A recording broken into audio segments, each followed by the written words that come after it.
Peace be unto you, my brothers and sisters. May the peace and blessings of Almighty Creator revealed to all and known by many names, and of our positive African ancestors rest and abide with each and every one of you.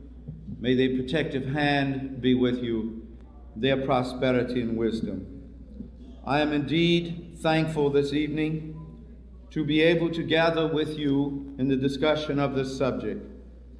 And I'm thinking about the fact that there was a time when more than two Africans would gather together here in this hostile environment to discuss anything they were viewed with suspicion. But if they were found discussing the topics that you discuss in this place, their lives were set on the line.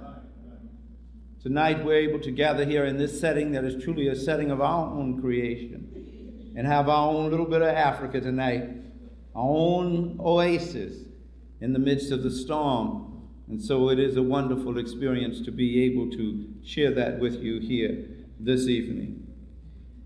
How you feeling? Good. You're looking good. Looking real good. I want to give special thanks to the organization that brought us in. It's the UAM, I'm sorry. Okay. Thank you. UAM. United African Movement, isn't it? Yes, thank you. And Brother Bundy, who was so kind to and looked after me so well once I got here in the city. And I'm so thankful for his kindness and care and keeping. And Dr. Felder, who I understand is one of my best press agents here, one of Fourth Dynasty's best press. We didn't even know that you were with the organization. We're all together. I understand he is the foremost press agent for Fourth Dynasty Publishing Company here. Brother Roy Canton, and Attorney Maddox, and Brother Mark Rowley for his stimulating interview on the program today. I want to thank them. Now, before I get into the topic for this evening, I just have to do a black nationalist commercial for a moment to mention to you, who know that we are with Fourth Dynasty Publishing Company, which is owned and operated by the Barashango family, and which is committed to disseminating the accurate information relative to African people. And to this evening, unfortunately, I was only able to bring a few copies of African People and European Holidays, A Mental Genocide, Book 1 and 2, but I do have a goodly bit of copies of God, the Bible, and the Black Man's Destiny, which covers some 800 historical, biblical, and scientific facts on the African origin of the Bible, the African origin of Christianity, and many other subjects along that line, as well as the very beautiful African woman, the original guardian angel, which documents some of the wonderful and major contributions made by the black woman, her creation of an ongoing contribution to world civilization. So they are available there at the table. Our topic this evening in our discussion is holidays from the perspective of African-centered historical reality. So often we are compelled by the conditions and the environment we live in to look at things in a fantasy manner, a fantastic way, rather than from the viewpoint of reality. The object of the whole African-centered movement in bringing forth accurate information, not only in terms of history, but every other field of discipline, is to be certain that we as a people are able to be confronted with and be made to deal with and to have the tools, the powerful weapons of reality. Whether that reality is pleasant or unpleasant, we must be able to deal with reality in order to be rational and sane and to reach that place for which we are being called to go. And that's why we entitled this topic tonight, Holidays from the Perspective of African-Centered Historical Reality. Why historical reality? I'm reminded of the words of El-Hajj Malik El-Shabazz, peace be upon him, affectionately known to us as Brother Malcolm, when he said, of all our studies, history is best qualified to reward all research. And so it is. When you get into the history of something, then you have a better understanding of what it is, what it was created for, what are its purposes and objectives. So that's why we're approaching it from the perspective of an African-centered historical reality. African-centered because there has been, and we are still being subjected to a Eurocentric worldview. And there's still a great and wondrous struggle going on to break the bonds of that worldview. And so now we must view things from what we are, and we are an African people. I know I don't have to explain that to anybody in here tonight. And that's how you see things. It's how you look at things from your experience. We have several premises I would like to discuss with you before we get into the historical elements of the topic tonight. The first premise is holidays are the institutionalized celebrations of the thoughts and ideas of a particular philosophical worldview. What does that mean in essence? Not that you really need an explanation of it, but I always have to explain sometimes even what I say to myself.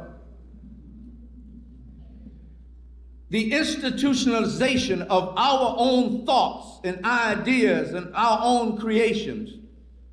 Part of the process of doing that and helping to keep those thoughts and ideas alive and nurturing us and motivating us in our everyday existence and our everyday struggle and fight for total mental, physical, and spiritual liberation from this beast here, from this hostile environment.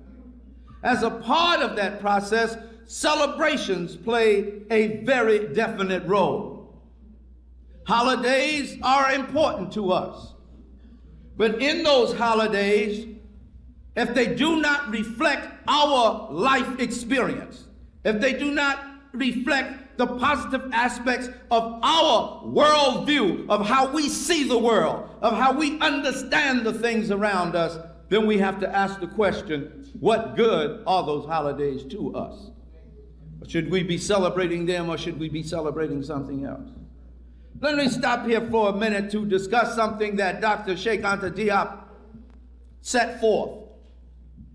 And that is the idea, it has always been known to us who have been aware and thinking people and in the process of continued evolutionary path of enlightenment, that there was a quantitative and qualitative difference between the way that we as a people look at the world and the way Europeans look at the world.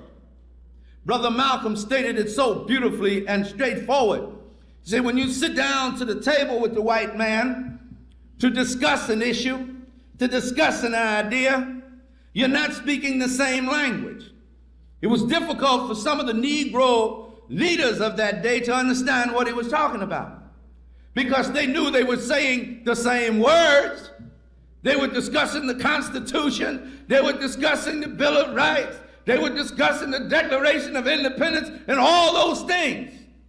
The white man was using the very same words that the black people were using. However, they were not speaking the same language, simply because they had a diametrically opposed worldview.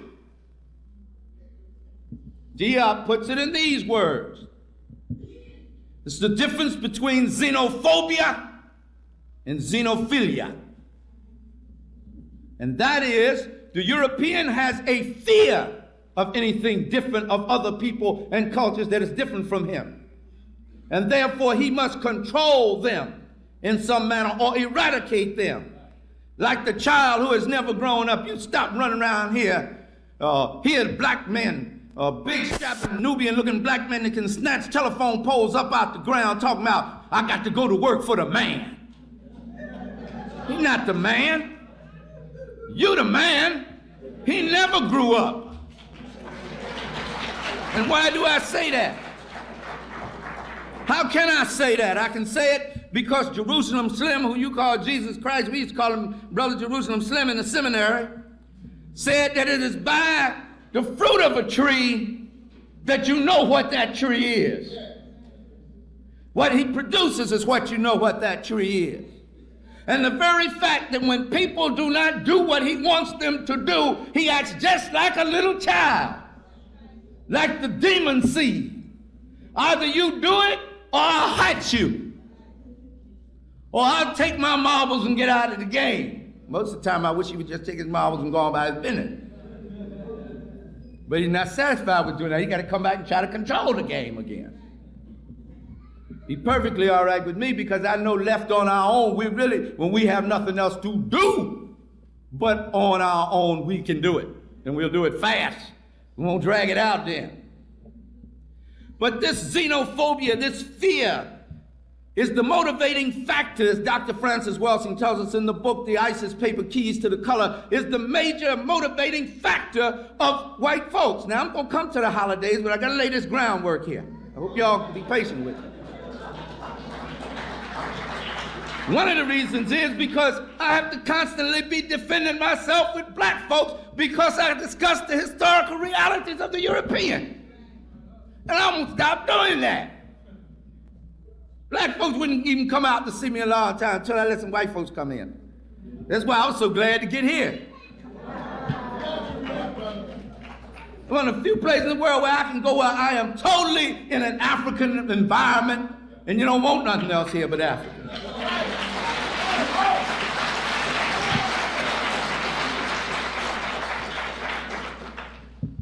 Now, African people, in their natural state of being, and most peoples of color, tend to have a xenophilic approach to life. That is a love of other people, an embracing of other cultures, a sharing of culture.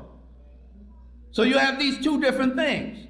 So now, when you celebrate European holidays, whose major motivation is the fear of his genetic annihilation, his phobia of other human beings, what type of celebrations do he have?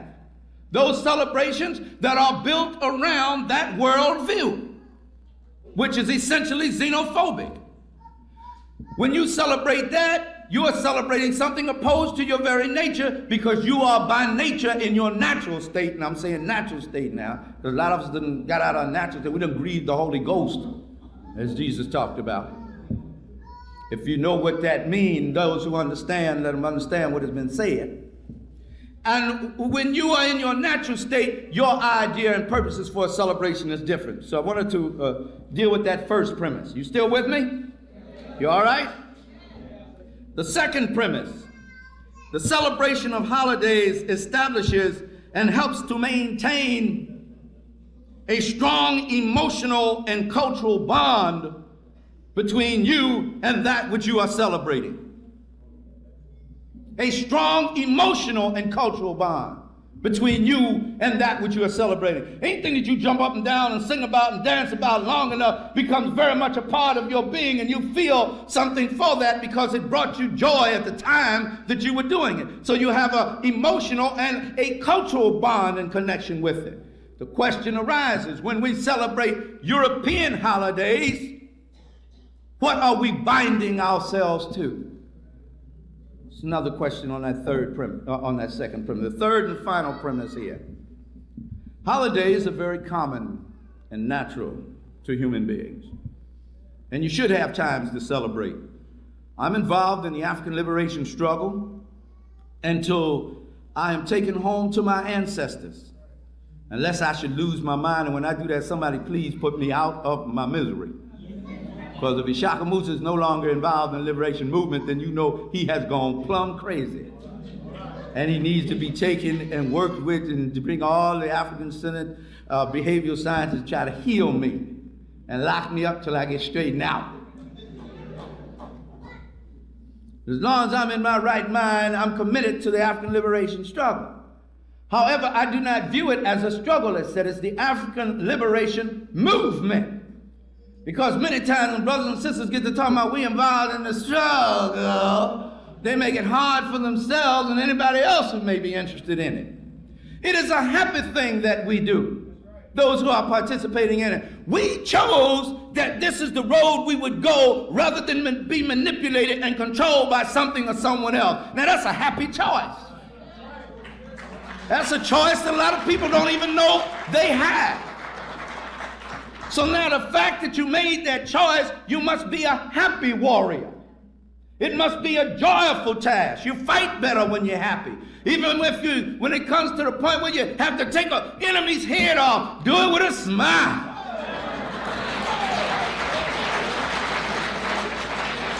And by all means, when you talking to your brothers and sisters, always talk up. Always speak hope. Always speak joy. Always speak the fulfillment of the promise that has been given to our mothers and our fathers ever since the days that we were brought off the slave ships here. They knew from generation to generation that this day would come. So talk in them terms. I have it in my household. When I ask my children what happened, they have to respond on demand. Say, what's happening? Black folk on the rise. Don't tell me I don't know. Some stuff like that. And when they forget, I keep asking the question until I get the answer I want. They get tired of it, but at least it's a part of the right programming process, conditioning process. So it's natural for us to be happy and to celebrate. We started out by celebrating the harvest on our own land when we created the science of agriculture, the success of the hunt, the rituals and celebrations of the rites of passage. All these things are good reasons for celebration. For us, we have a lot to celebrate in that we were able to survive this beast all this time in this hostile environment and still come out with some degree of sanity. I said some degree because, as Dr. Ben says, we are all crazy to some extent, having been here and survived under these conditions. But we're still able to function. And also we celebrated so often victory over an enemy. But never in the history of the world have I ever heard of a people celebrating the victory of their enemies over them. Do you get my point here?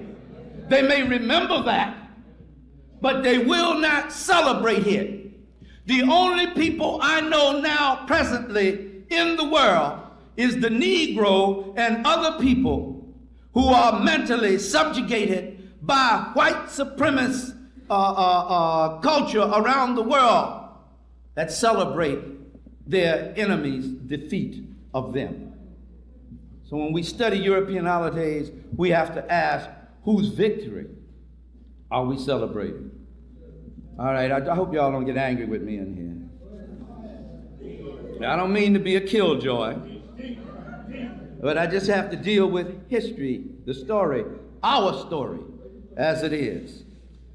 Now, I'm going to attempt to, and you'll have to let me know when my time is coming up, because Dr. Ben said, I ain't got time, watch. I have to move with the spirit. And in the spirit world, we don't know nothing about no time to get in there.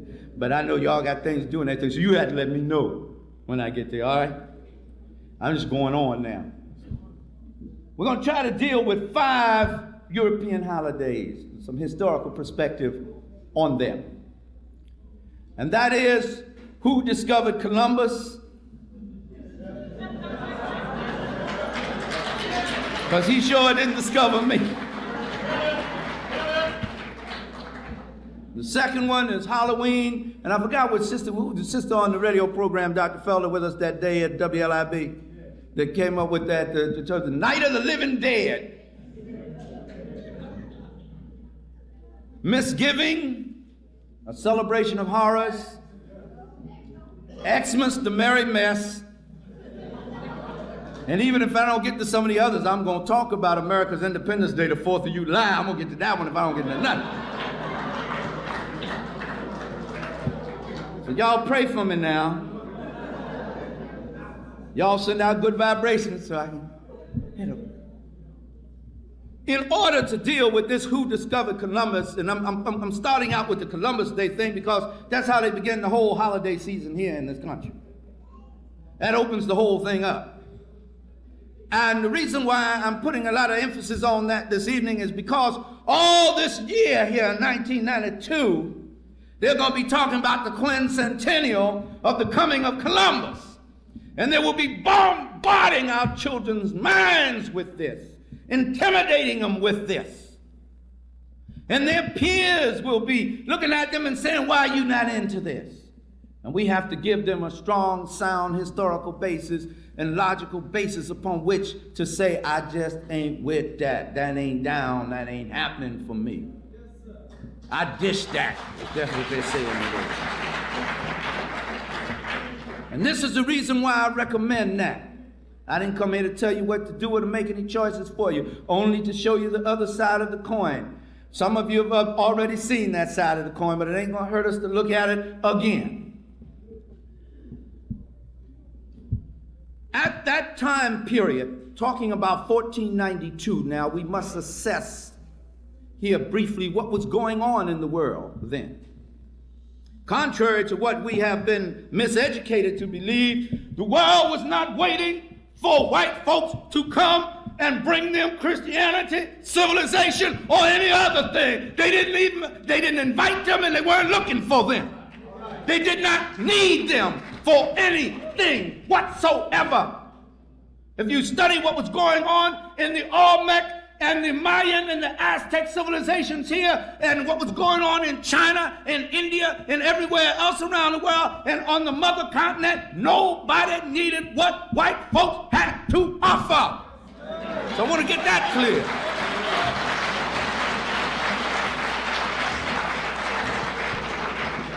So there was nothing they could bring us but misery, as history has shown.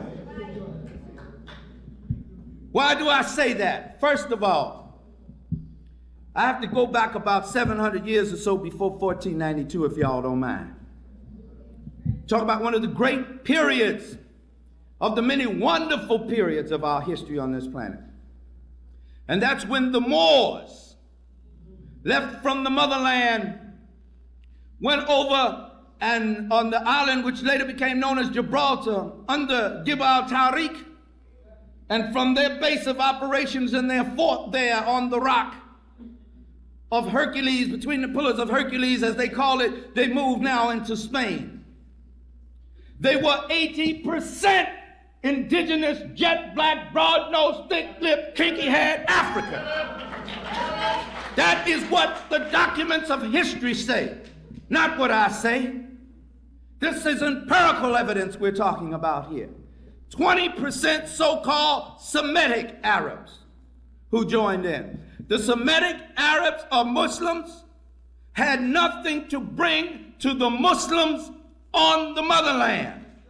When they left out of Arabia and were traveling around for their conquest, they left with a little more knowledge than how to raise camels and how to have herd sheep.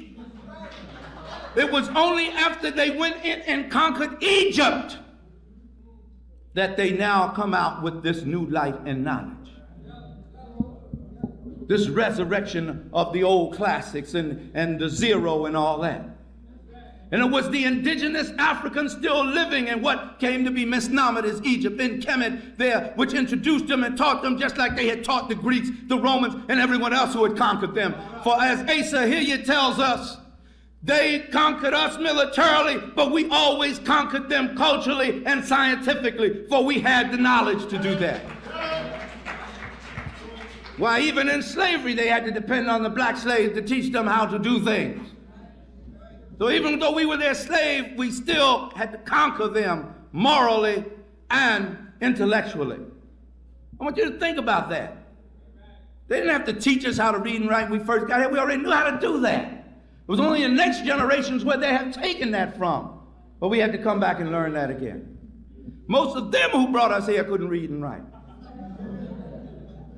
Now, at the time that these Africans went into Spain, not 5 kings or queens throughout all of Europe in any of their nations could read or write.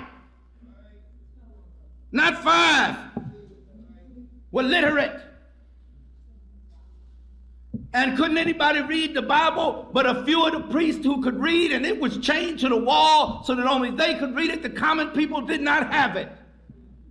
I'm trying to get you these good God-fearing people with these halos around their head that came and over here killed up the indigenous red man and captured us and brought us the light of God and Christianity and Jesus. Most of them didn't know it, so how could they teach us anything about it? Now, when the Moors came in, they brought with them the light of knowledge and established the first universities there. They also taught geography from globes. That's a matter of record.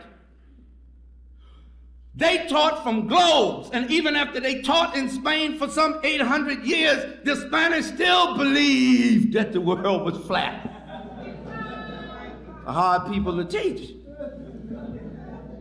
And if you haven't learned that by now, as the song says, if you don't know it by now, you'll never know it. Why am I going through all this? Because the African had been sailing ships up and down the Nile, up and down the Niger, up and down the Senegal River for thousands of years. Navigational science was a way of life to him. That kind of knowledge did not exist in Europe before the Africans, before the Moors went and took it to Europe. I'm sorry we did it, but it happened. Now, in 1310, Mansa Muhammad Abubakar II looked out over the Ethiopian Sea. It wasn't called the Atlantic Ocean. It was the Ethiopian Sea. How do I know that? Because I looked at the maps of the 15th and the 16th century. There. And others have looked at it. He looked out over the sea. He said, if we can navigate the Niger, he was the emperor of the Mali Empire at that time. He said, if we can navigate the Sahara Desert, we can deal with that Ethiopian Sea out there. So he went to work building. He went to work building with a knowledge which had been preserved by the University of Sankore at Timbuktu and other university systems right there in the motherland. And he sent out 200 ships, 100 with crews of Africans, and 100 for supplies to carry them for 2 years if necessary. Now, I mean, if you think you can go on the ocean for 2 years, you bad stuff. You know something. Because the man loved his people, he was responsible for the people, he was a leadership, he wouldn't send them out somewhere not knowing where he was sending them. And he told them, say, don't stop till you come to land. I know there's land over there because our people have been traveling over there ever since the days of the pharaohs and possibly before. Some time passed by and only one ship came back. And the ship captain that came back, according to the report given by Abubakar's successor, says that his report went thusly. Sire, we traveled and we followed the wind gust that would take us straight across the Ethiopian Sea. But we reached a place where there was a great churning river and an awesome mist. And all the other ships went into that mist and I never saw them again. We somehow got spent out of it and were headed back in this direction, so we came home. So what did Abubakar II do? In 1311, I said, what year did I say? 1310, now we have 1311. How far is that from 1492? 1311 now. This black man says, hook me up 400 ships. 200 to carry people and 200 to carry supplies. and I'll see you later. He gave him 5 and got in the wind. After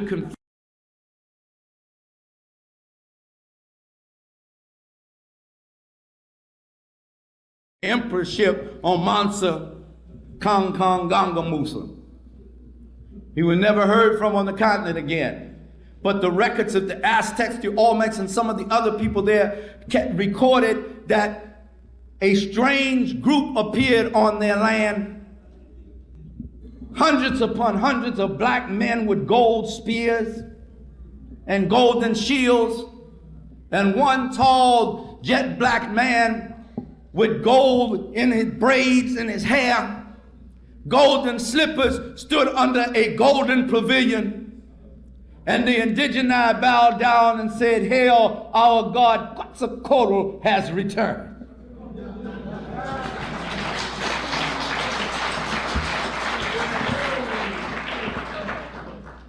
That's in 1311. Now, before I get back up to 1492, y'all all right? Okay, I don't want to bore you with all this stuff here.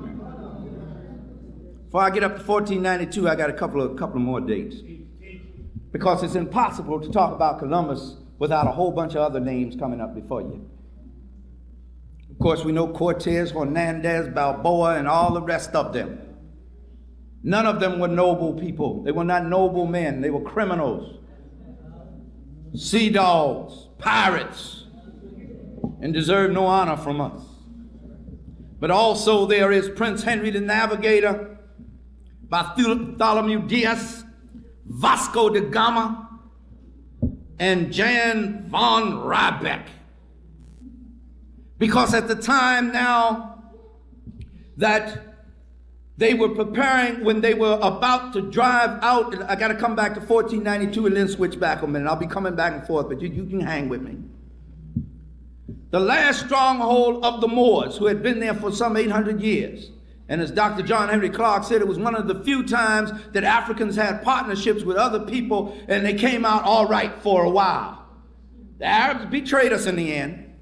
The Jews we brought into Europe helped to get us out of, the black Jews we brought in, undermined us with the Spanish to help the downfall of the last stronghold of the Moorish Empire of the Kingdom of Granada in 1492. That same year that your boy made his travel, got lost. When they drove the Moors out of Spain, this is what they declared: "We cannot afford to be embarrassed by the superior intelligence of these people any longer. They must not be allowed to get themselves strengthened and come back here again. They will never rise again, and the only way to stop them is to go to the lands from which they emanate and stop them."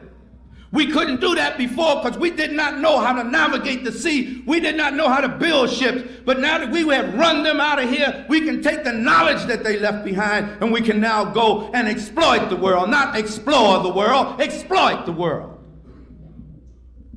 And in that way, we can continue to ensure our genetic survival. And so, in 1444, Prince Henry the Navigator leaves out of Portugal and heads down the west coast of Arquebulan, commonly known as Africa. Because the Portuguese were heading for Africa, the Italians and the French and the Germans were still trading with the East, but Spain couldn't get through to the East because they would have had to fight the Germans, the French, and the Italians to do it. They would have had to fight the Portuguese to get to Africa, so Spain said the only place for us to go is west. No place else to go. But we got to find some land to exploit, or the other nations around us are going to become so strong and so rich, and they will whip us and subjugate us to them. These are Europeans, talking about fighting among Europeans now. Prince Henry the Navigator comes down to the Congo and begins immediately, after taking back 4 of Mother Africa's children, begins to recommend the slave trade from there, to bring and import Africans into slavery into Portugal. In 1487 to 1488, Bartholomew Diaz another Portuguese, rounded the Cape of what they call Good Hope in southern Archipelago land, Tanzania, because I don't know where South Africa is. I look on the map, I cannot find it. I know where Tanzania is. That's what the people who are struggling there for their liberation call it. Then in 1497, Vasco da Gama rounded that cape and found the route they were looking for to India. What it was, these people were going hungry. They were suffering from diseases. They were being decimated by the plague and everything else. So they were going to other lands to find medicines, to find other things for their own survival. They were not going to carry the light of civilization. They were not going to bring people to Jesus. They were not going for any of those reasons.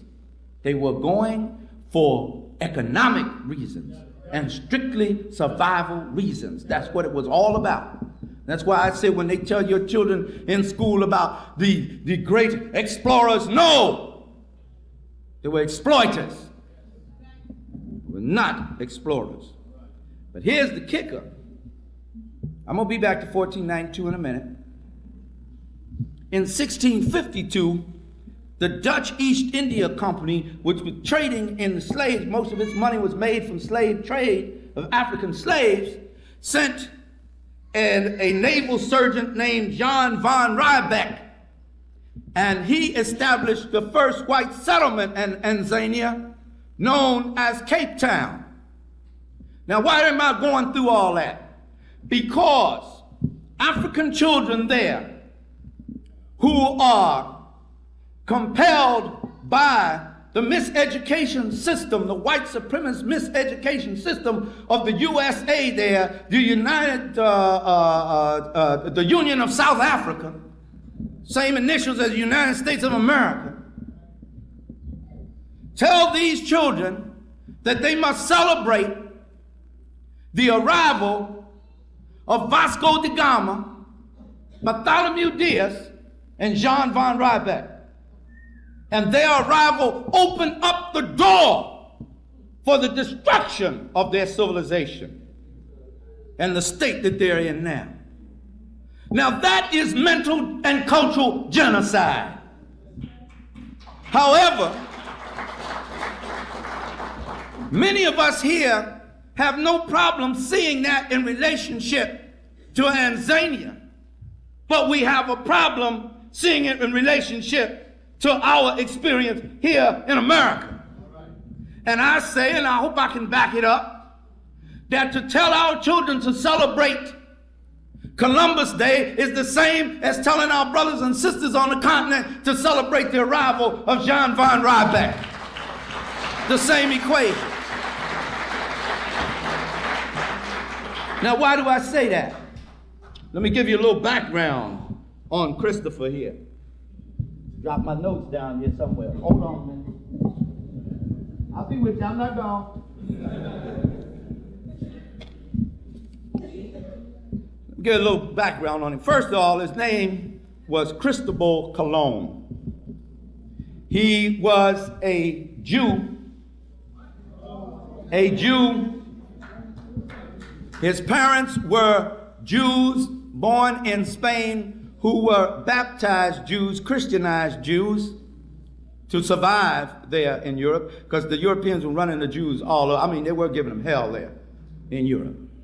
I have to say that. He was a Christianized Jew who was born to a mother and father who was in the weaving business. At the age of 14, he became a sailor, and it settled in Genoa, Italy. Now, in his travels to the west coast of Africa and other ships he had sailed on, he learned about several things. One, he learned about the Moors having taught that the earth was round from the globes they taught geography when they were in Spain, and they were still using now at the universities in West Africa. He also purchased a map that was used by the Moorish sea kings, who had mapped out the route going across the Ethiopian Sea, coming here to what was later to be misnomed the Americas.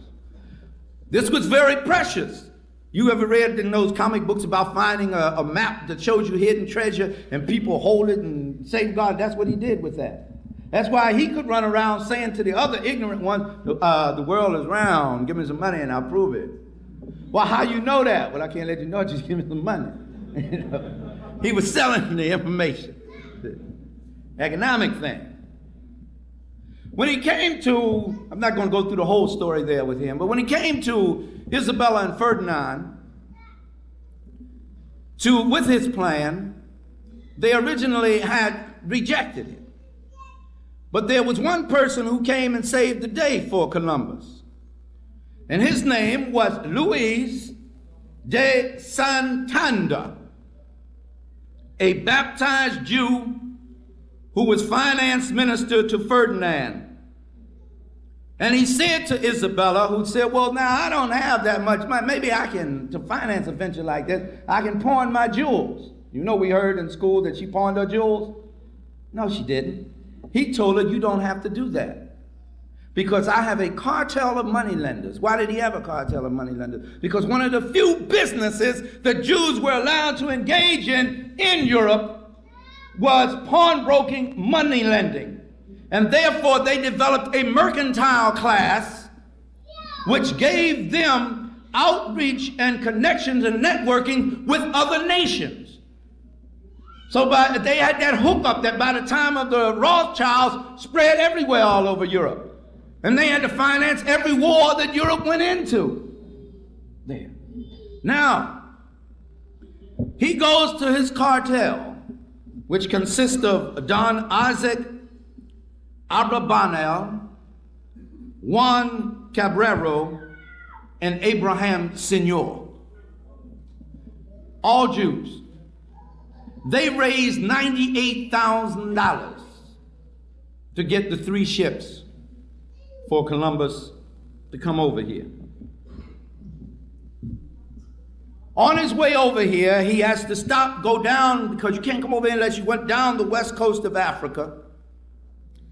And one of the reasons why he went to the west coast of Africa is a brother he had met when he was there before that would be most vital to that mission, that lived in Sierra Leone. His name was Pedro Alonso Nina, one of the most celebrated navigators in the world at that time. Put him upon the ship, either the Pinta or the Nina, I don't remember which one now. Santa Maria, thank you. And they now come over, they're on their way over here, but they don't go further enough to the south, and the wind can't carry them directly to Brazil, so they're delayed for some time, and it's an arduous journey.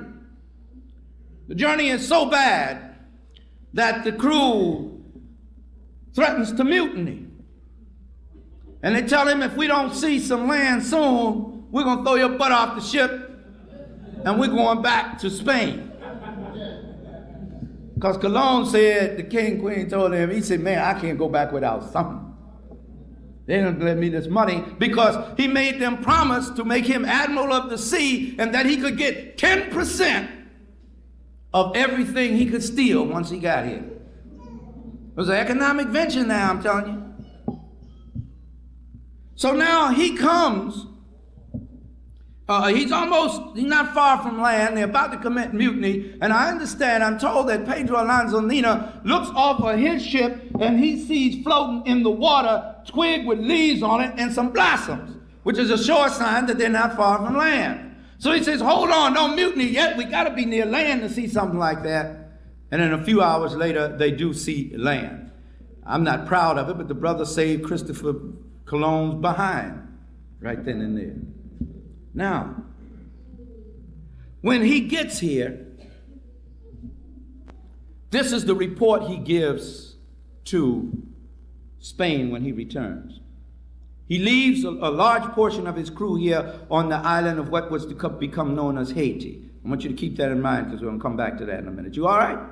Yeah. Y'all so quiet out there. I hope I ain't boring you.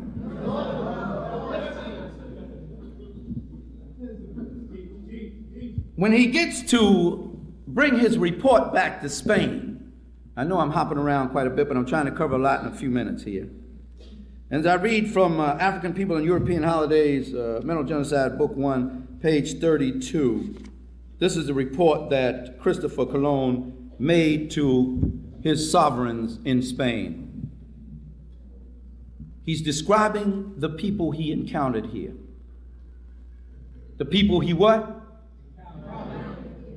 That means the people that were what? Already here. As one comedian said, you can't discover nobody who don't want to be discovered. How you going to discover something that's already there?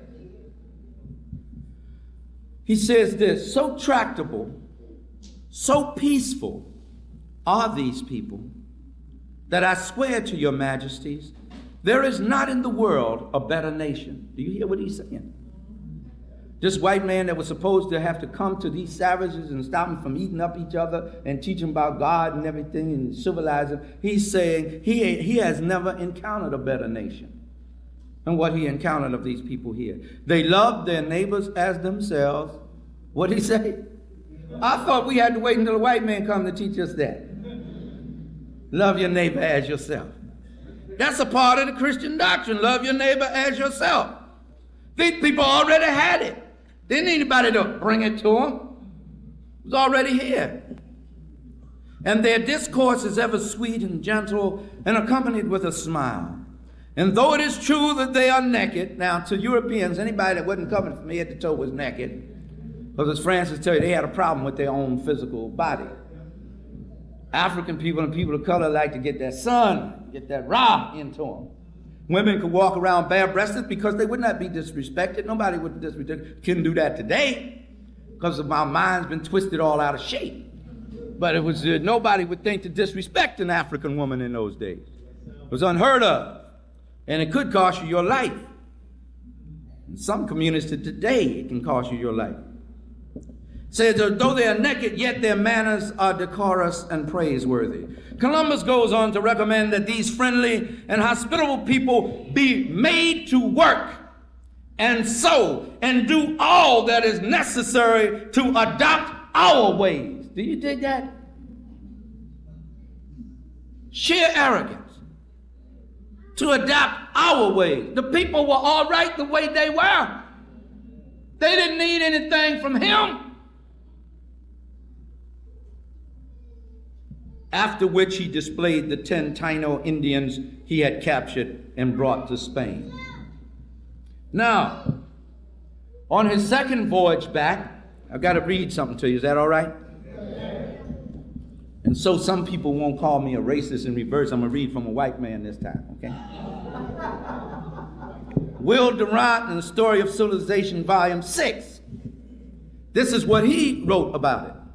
When Columbus returned on his second voyage, after he had left this colony of Spaniards there on the island of Haiti, he returns now and, mercy, hold on again,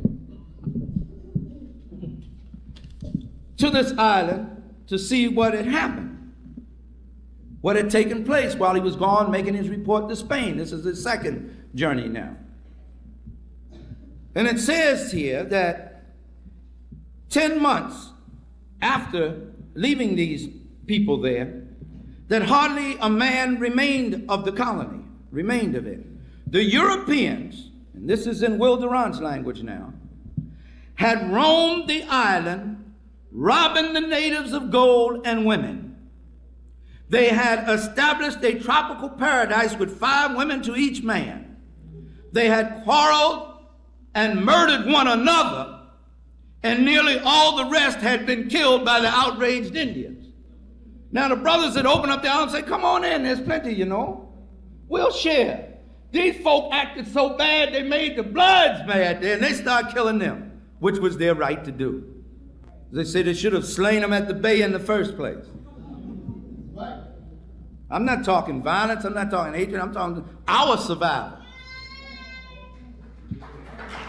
He goes on to write, he turned back towards Haiti October. He left another colony there now, and he went on to explore some other islands, right? He looked for some other islands to exploit, because up until this time, he hadn't found really anything to take home but those 10 indigeni there, which they called Indians there. And Isabella and Ferdinand said, you better come up with something more than that, because we got to pay this $98,000 back to them Jews. So you better come up with something. That ain't gonna get it. He turned back towards Haiti October the 29th, 1494, wondering how his new settlement had fared.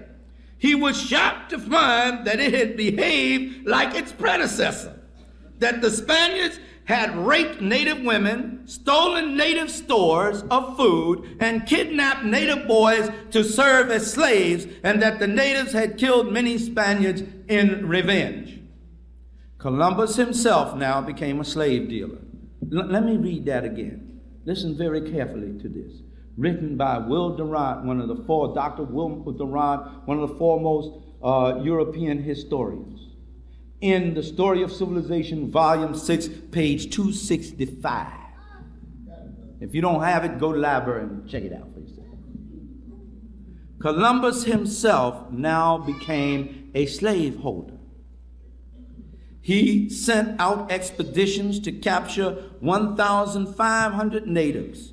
400 of these he gave to settlers, 500 he dispatched to Spain, 200 of these died on the voyages. The survivors were sold at Seville, but died in a few years, unable to adjust themselves to the colder climate or perhaps to the savagery of civilization.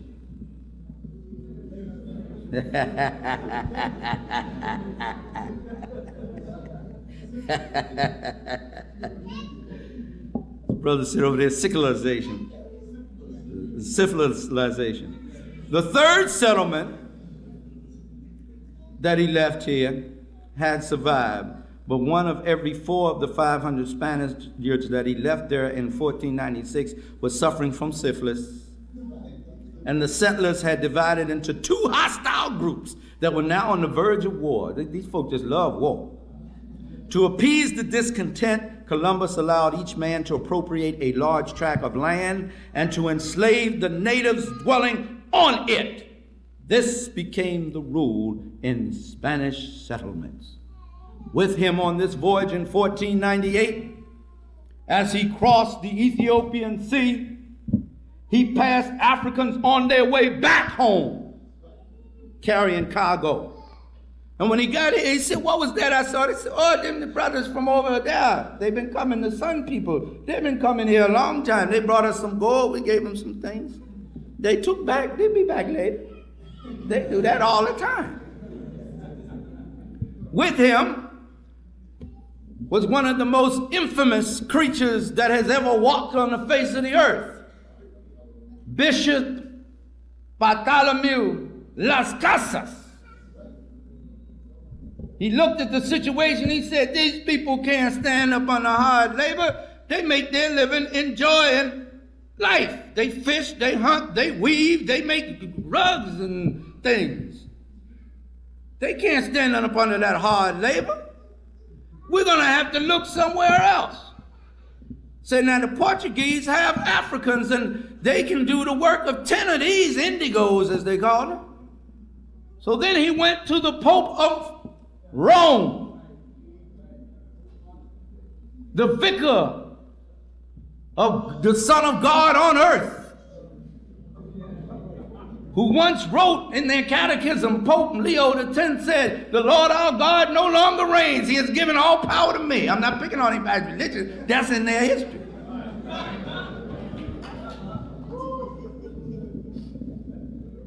Who had the keys to the kingdom, walk in the shoes of the fishermen, and got permission to capture and enslave African people and bring them to the Spanish colonies,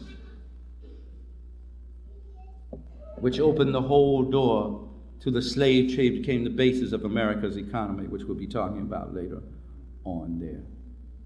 My brothers and sisters, I present to you the question, is it logical, is it sane for us or our children to celebrate the arrival of a slaver, a person who dealt in the slave trade, A person who opened the door for the genocide and destruction, not only of the red nations here, but the black nations that were here as well. And then on the heels of that, to capture our ancestors and to bring them here and to subject them to the worst cruelty that has ever been known in the history of the entire world. There is nothing to match this. This is the greatest of all Holocausts. Would they tell me somewhere between 150 to 200,000 million lost in the Middle Passage alone, not to mention the suffering wreaked and the destruction on all of the civilizations which were existing there on the continent, and the pain and deprivation after we were brought here.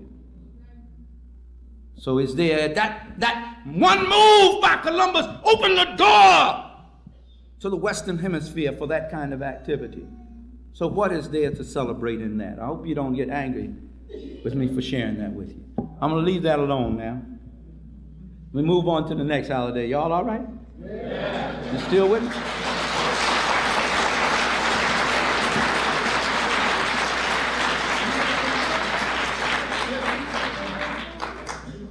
Let's talk about Halloween, Night of the Living Dead. Yes, sir. Oh, I thought my time was up.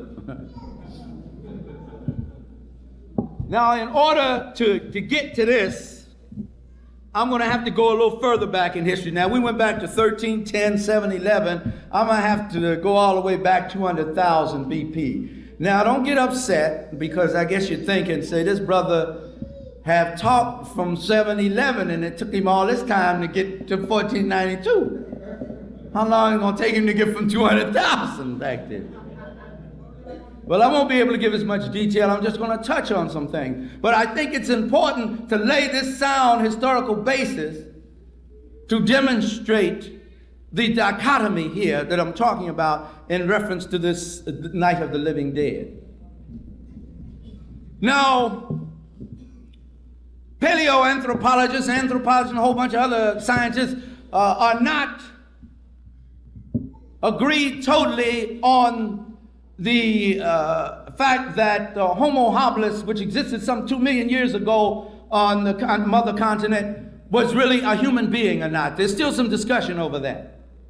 But the one thing we do know for certain, that no sane anthropologist can argue with, is that by 200,000 years ago, human beings, Homo sapiens sapiens, modern human beings had developed, and had developed nowhere else but on the continent of Akebu land. Now that is a fact that only a fool would try to dispute.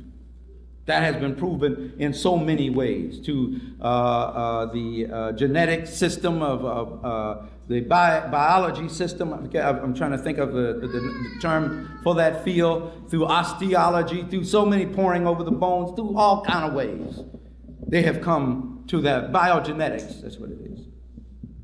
Now, these people who lived some 200,000 years ago produced out of this woman who was to become the mother of all humanity, this queen of the universe, who was that all humans, and some of her children I'm sure she don't want today, but everybody can trace their ancestry back to this woman. So naturally, if they can trace it back to this woman, and women can't have children by themselves, they must be able to trace it back to a black man, an African. They, sometime between 90,000 and 150,000 years ago, and Sheikh Anta Diop puts it 150,000, began to migrate out of the mother continent to other places in the world, and they covered the globe at that time.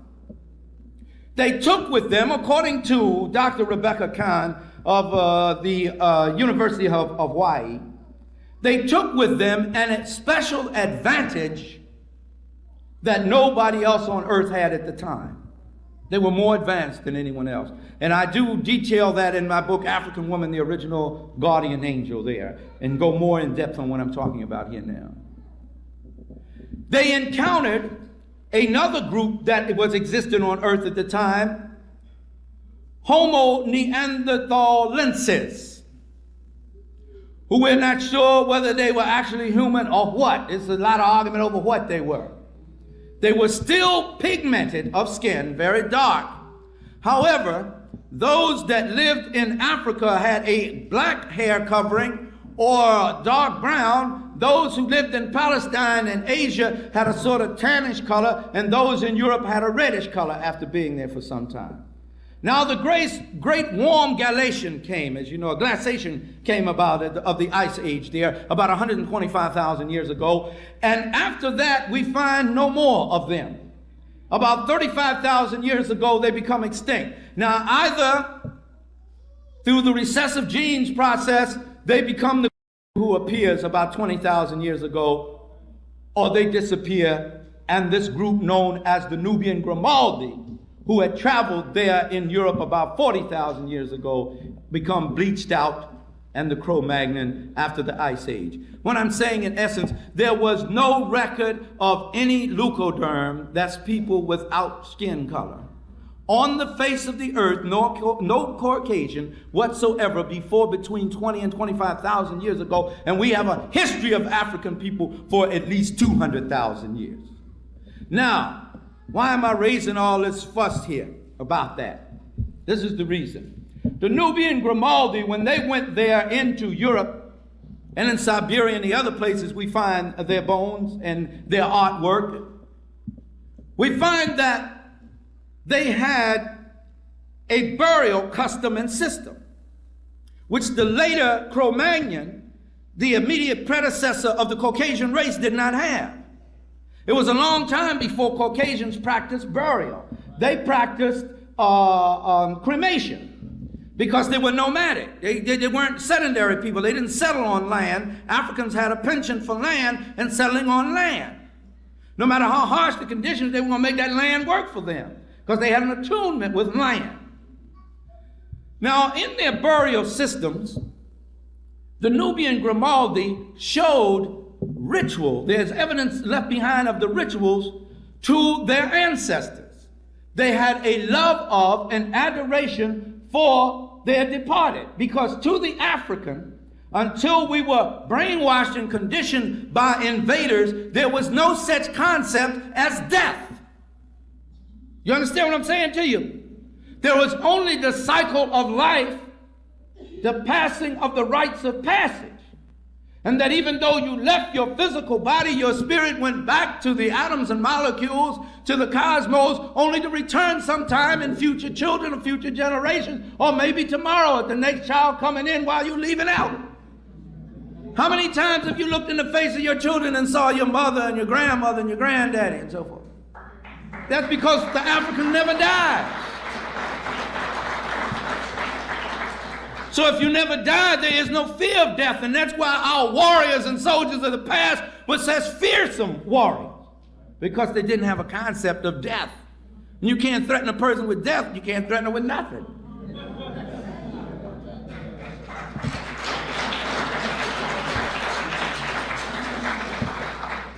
Contrary to that, once again now we see this difference of worldview. The Europeans who came later there to be known as because I don't have time to go into all the history of it now. It's a lot. I cover that in African People and European Holidays and Mental Genocide, Book 2. There came another group of Africans into that area of Europe known as Iberians between 8,000 and 3,000 before the Common Era. And they came to be known as the Celtic Iberians. They were Cushites who came there. They were driven, some of them further north, some of them to Wales and further west and back down into Africa by the invasion of the posterity of the Scythians, who used to go to war wearing a black cape, butt naked. That's historical. And the first person they slew in battle, they jumped on them, bit them, and sucked out blood. That's where the whole concept of the vampire comes from.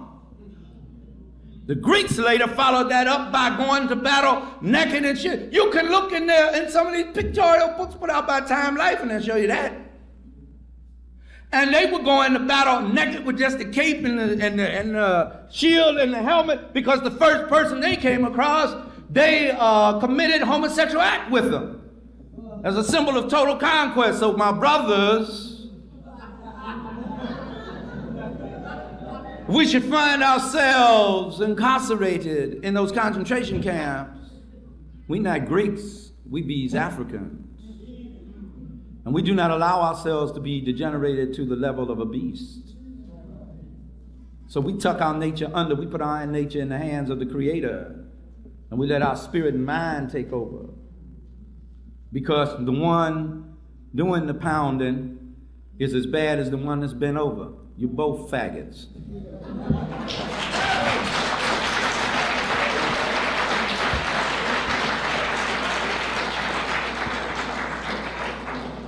Once since the Sapphire find out about that, she should never have nothing to do with you ever again in life.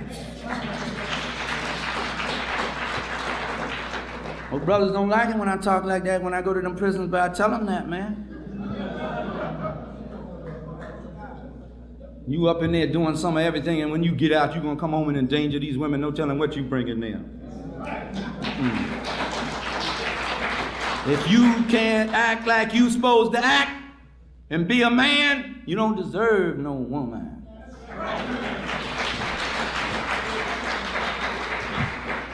That's a blessing, not a privilege. Blessing. Let me get off of that a minute. And brothers, I'm not coming up. I'm a brother. If we don't get this thing set right, we ain't gonna never be men. If we don't view these women the way they're supposed to be viewed and treated, we will never be men. Not ever. It is impossible to come through that unless you treat your mama right. And every African woman at some time is your mama. Just like you, her father, in some capacity. And I'm saying that because I didn't mean to get into that, but you can read it in African Woman, the original guardian angel. It does not mean that the woman is greater than the man or the man is greater than the woman. African people rule the world side by side as equals. We didn't get caught all up into that. That's a European problem. Maybe we can deal with that in the question and answer. I can't get into it now. Well, let me get on now. I've gotten off the subject. Let me get back now. When these Scythians now began to drive the other Europeans, the Teutons and the Jutes and the Angles and some of the other Germanics, drive them west, they now put pressure on the Iberians that were there, the black folks who were there. And when they took over, they also co-opted the great culture that these black folks had. These were the folks who built Stonehenge and so many other of those megaliths up there in Europe. And I didn't write that. Some English historians out of the latter half of the 19th century, Gerald Massey and Albert Churchward and Sir Godfrey Higgins, who says he was exasperated by the fact that every time he went to study the origin of nations, he always ended up at something black. That's what he said is in there, in Anacalypsis, book 1. For a long time, you couldn't even get a copy of it.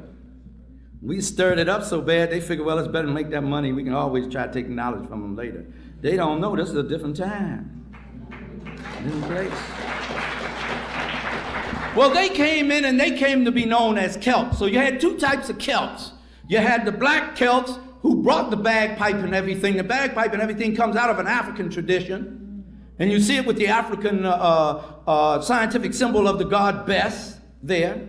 And the wearing of the kilts, that was brought in by African people. Well, they co-opted that culture, and they became, there were the Briton and the Gaulish Celts. Most of them settled in Britain and in Gaul.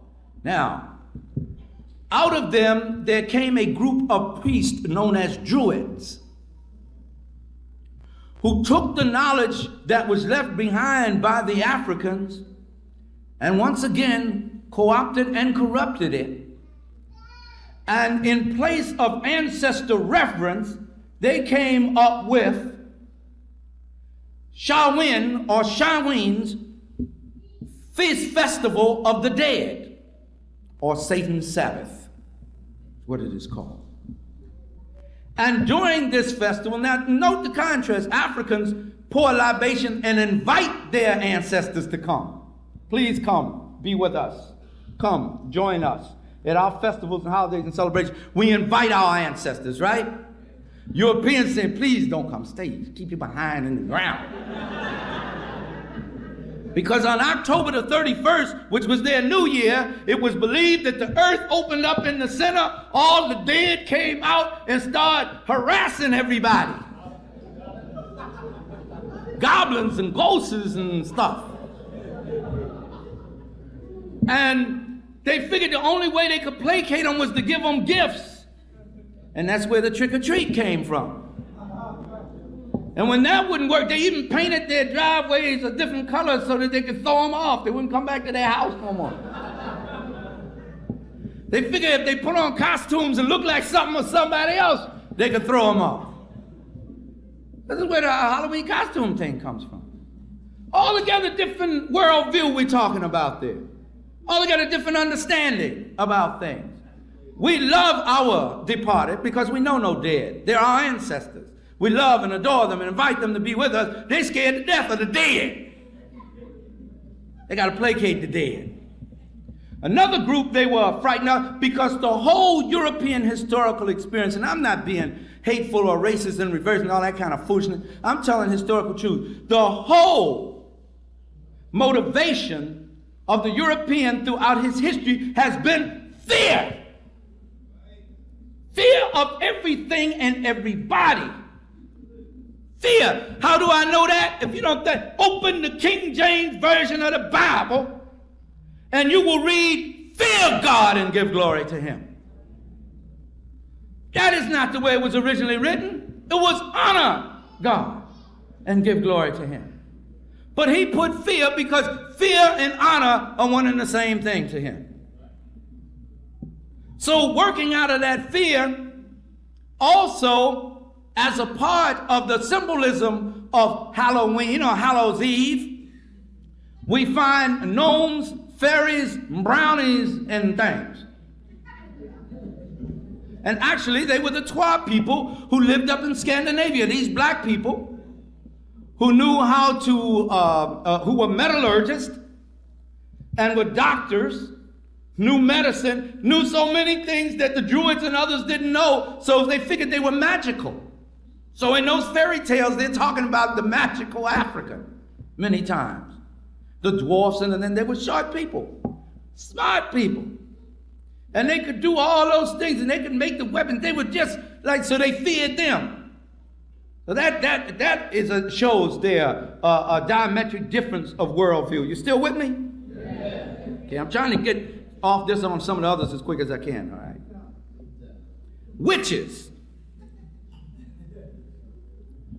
Any woman that knew something that a white man didn't know, whether she was black or white, was a witch in Europe.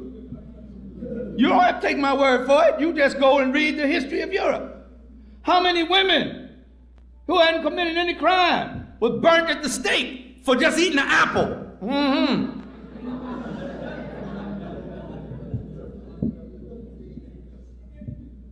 Them was some ignorant people, man. They couldn't teach us anything.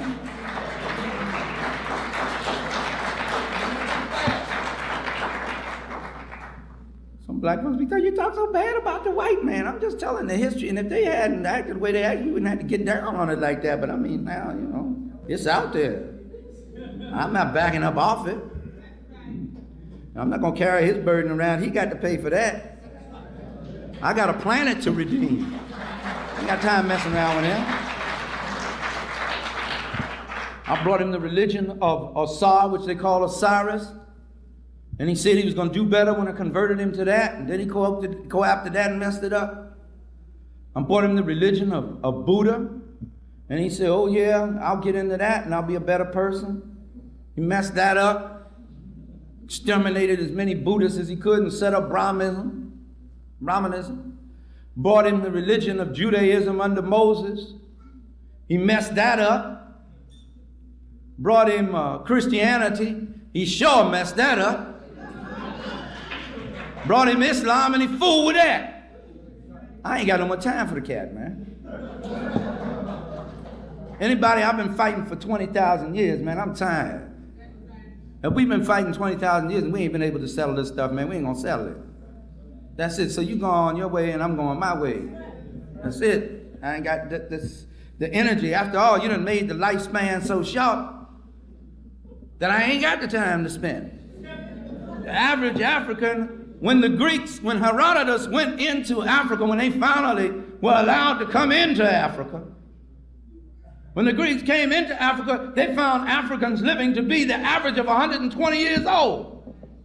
In the heyday of the Roman Empire, according to Ripley's Believe It or Not, 22 years old was the average lifespan. Anybody living to be 50 years old in Europe was automatically a god. If you were 80, you were divine. But here's the thing, man, I'm gonna get back to the witches in a minute. That's the trouble with a preacher and a historian. The two get mixed up in there somewhere.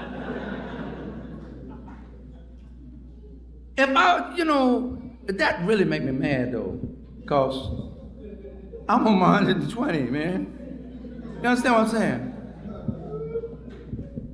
You had 22 and I had 120. Now I'm lucky if I make it to 65. Oh, we gotta change this. We gotta change this. You didn't do me no good.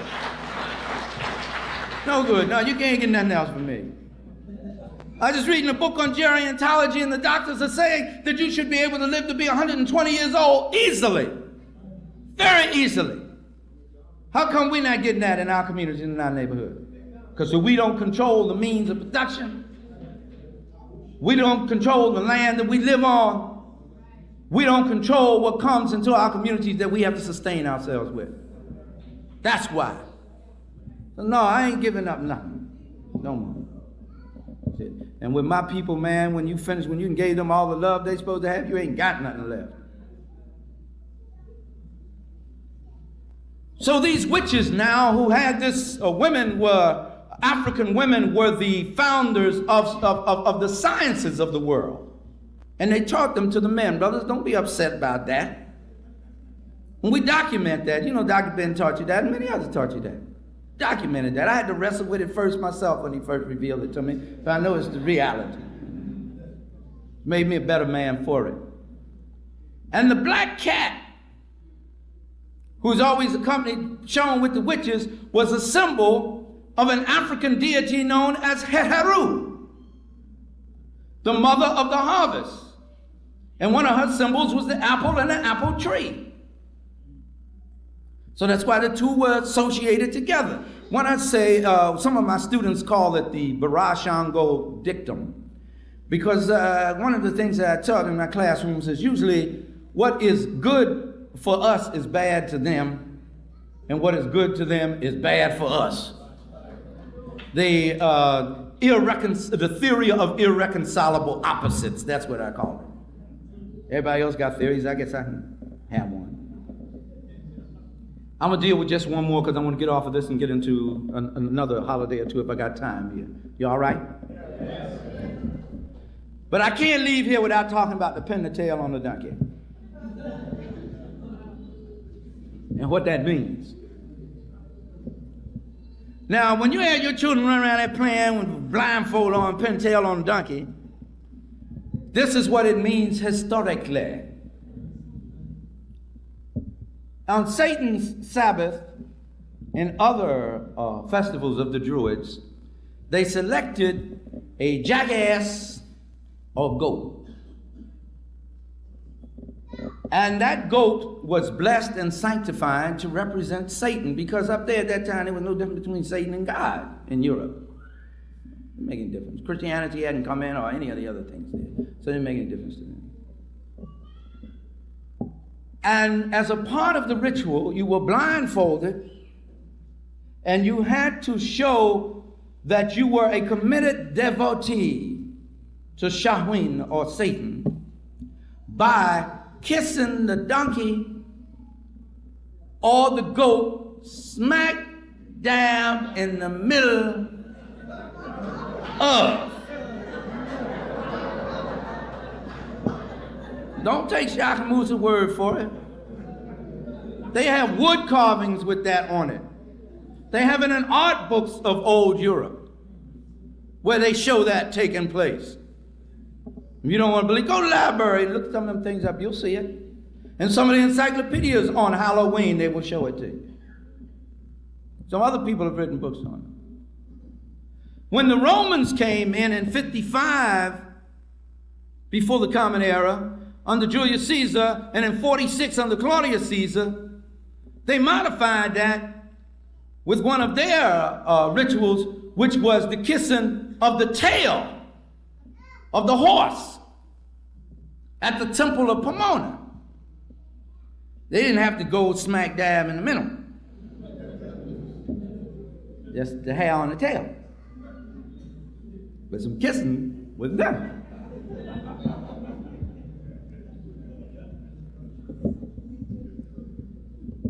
I wonder if that's where we got that from, saying that. And we can say it too. And be serious. Especially sister can say it for anybody ever. So we ought to think about that before we say that to each other. So they brought the tail of it, and so now instead of the child walking up blindfold, kissing the thing smack dab in the middle of the behind, it pinned the tail on it. So that's what your children are vicariously doing when that happens, brothers and sisters. Let me move on. Let me talk about misgiving for a minute, all right? Got a second on that? Why do I call it Misgiving Day? A celebration of horrors. Because first of all, the good pilgrim fathers that you hear so much about were actually homeless people looking for somewhere to stay. Not that there's anything evil about that, because there's a lot of good people out there that's homeless today. But these suckers have been thrown out of Europe and were considered to be criminals. They didn't come over here to bring the benighted heathen the gospel dispensation and introduce them to Jesus. They got some money to get the ship, the Speedwell and the Mayflower, and the people who put up the money said, look, when you get there, send us back first all you can take. And whatever else you can take to pay this money back, and we can make a profit off this venture. Well, Speedwell didn't make it, only Mayflower got in. And as Will Rogers said, white man said, the pilgrims got off the Mayflower, hit the shore, fell on their knees, and thank God, got up and fell on the Indians. And that's exactly what they did. Look at here, brothers and sisters. I want you to check this out a minute, man. I know some of you already know this, but probably most of you already know this. Now, Dr. Fellows and spread the books all everywhere. But it did not hurt us to go over it again, because every year you go over to George Washington and chop down a cherry tree, which was absolutely never told a lie, which was a lie. You can't be a general without practicing deception. Diversionary tactics is a lie. You're making a person think you're over there when you're over there. That's a lie. You can't say this man never told a lie. I mean, generals have to lie to win wars. And he won very few. Didn't win any, actually, until the black folks got in there, but that's another story. And I'm not proud of that either. But check this out. These people come here now. They dock outside on the ship, the Mayflower, and 42 men of the 120 some odd people they have aboard, 130, 42 white males make a compact to decide what is going to happen in this land. They didn't ask anybody who was living here what was going to happen. They decided it. The white male ego decided it. Not that I'm letting the female off the hook, because I ain't. She spawns them, produces them, nurtures them. They get here, they're hungry, they're starving, they don't know what to do to survive. And who welcomes them, even after the Columbus experience? Who welcomes them? The indigenous red man. Come on in, brother. We'll feed you, we'll take care of you. He does it for a year. When that year is up, the pilgrims go back out to their ship. After building them a log cabin, they put a cannon on top of that log cabin that is directed at the Indian village. I'm just using that term for convenience, because I don't like the term. I'm just using that for convenience right now. In 1621, they had their first Thanksgiving celebration for having survived, and Governor Bradford of the Massachusetts colony wrote that over 40, some of them had died, and scarcely 5 or 6 remained sane who was there. The rest of them were totally crazy, mad. He wrote that. That's documented. It's at the archives of the United States government got it. By the next celebration of Thanksgiving, this is what took place. It was the red man who brought the venison and brought the turkey and all those things. You see these things with the pilgrim and his stove-type hat and stuff, and bell gun, and then the turkey smiling, walking beside him, and the Indians flipping and dancing because he's so happy this white man and brought him God and Jesus. You sat in the classroom just like I did when they would talk about the pilgrim with tears running down your eyes, the poor pilgrim.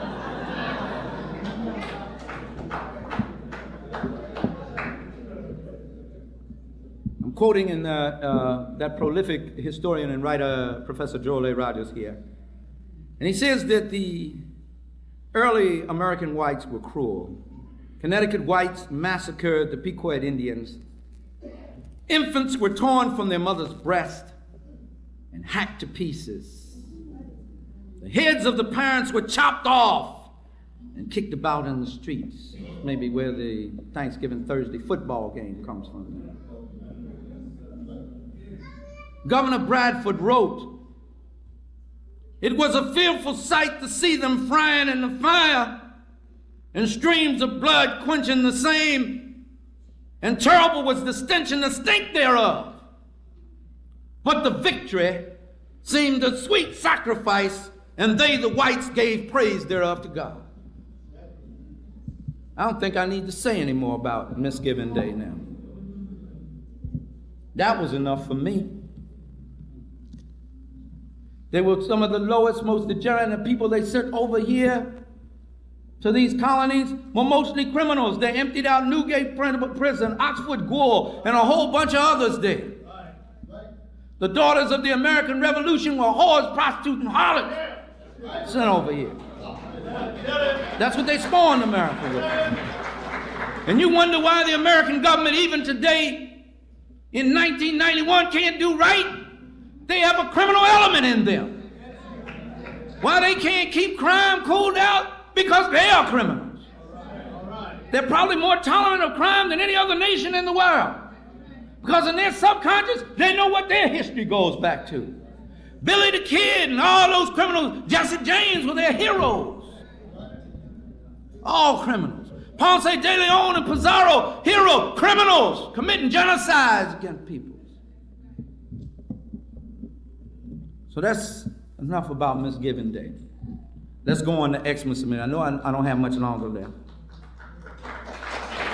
Let me deal with that.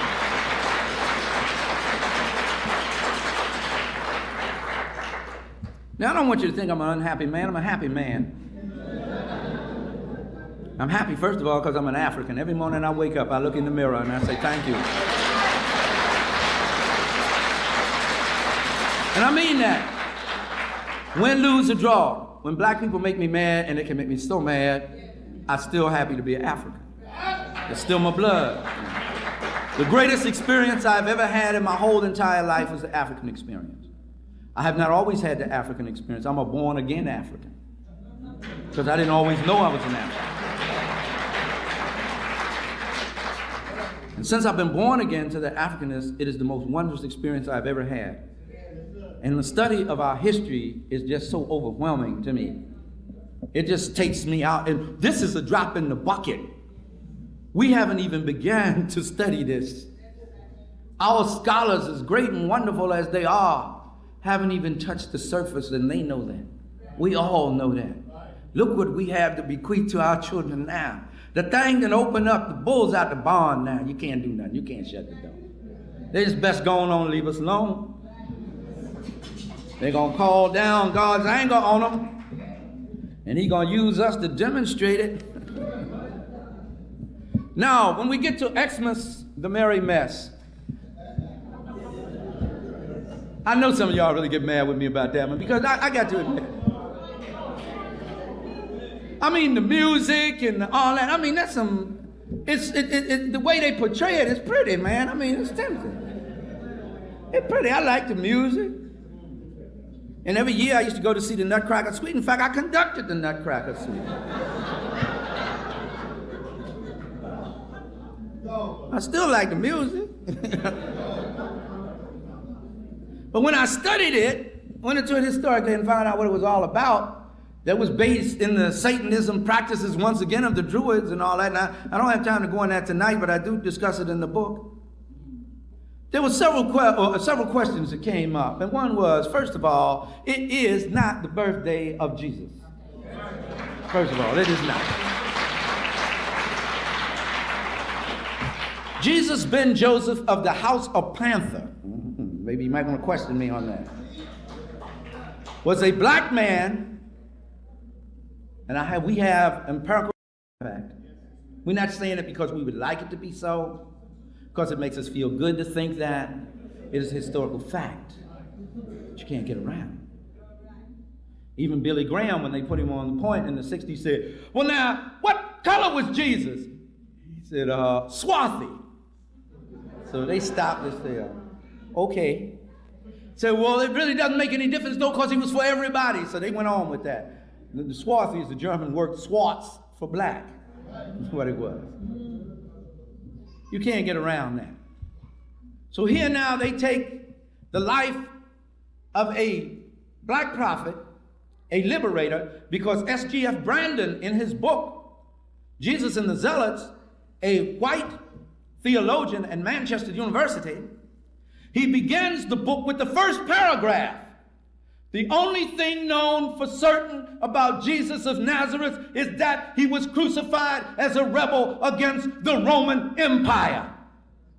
And Donovan Joyce says everything else is theological conjecture. Now that might be the only thing that Mr. Brandon knows, but while I was reading Mr. Brandon, I also read Mr. Rogers. And Mr. Rogers says, moreover, the word Christ comes from the Indian word Krishna, which means the black one.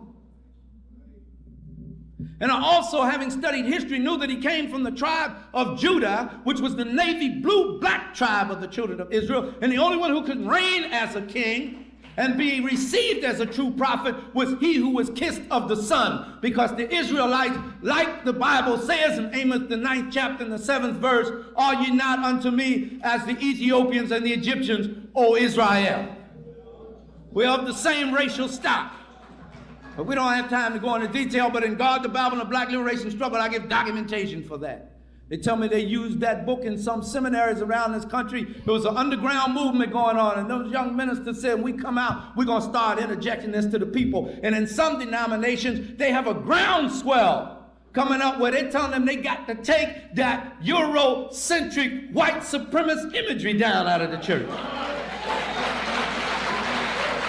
So as they're pushing for that, the reason why, they told me, when I met with them, they said, Brother Shaka, you're one of the pioneers here, and we appreciate what you've done. I didn't even know that was going on. They said the reason why we seem to be moving slow, brother, is because, and I know why, because some brothers stood up and would tell the people and lost their whole congregation. So they said we're going slow and feeding them a little at a time. One brother got up preaching, because see, I'm crazy, it don't make me no different, you know. If you come, I'm happy. If you don't come, I got to do it anyway till the day I die. Even if I prince to the benches, I got to do it. One brother was preaching on the Jesus as an African and his involvement in the liberation struggle, and the next week his church was empty. Last time I saw him, he was walking up and down in front of the White House with a sign. That's what they did to him, man. But here you have a black man who was crucified or assassinated for rising up and taking his people to establish a kingdom of heaven on earth, which is a nation, not kingdom in heaven, but kingdom of heaven, fighting for liberation from the white Roman power structure. And the Romans didn't crucify him as a new prophet. They didn't crucify him as God or the Son of God or the organizer of a new religion. What does it say? He stirreth up the people. The charge was inciting to riot. That's what the charge was. Everything else came later. After Europeans took him over, he became any and everything. Now, they fought over these different days once because it began as the African Christian church, and the Europeans took it, Rome took it militarily. Now, after Augustine and Origen and Tertullian and others had taught them, which they shouldn't have done in the first place. We always run over there telling them something and getting the dirty end of the stick. So now, they had a problem they had to face because everybody in the world of peoples of color, and even many of the white people in Europe, the Jews and so forth, having inherited that knowledge from the Iberians who was there, celebrated the winter solstice. The time when the earth tilts back towards the sun, and we're moving back towards summertime now.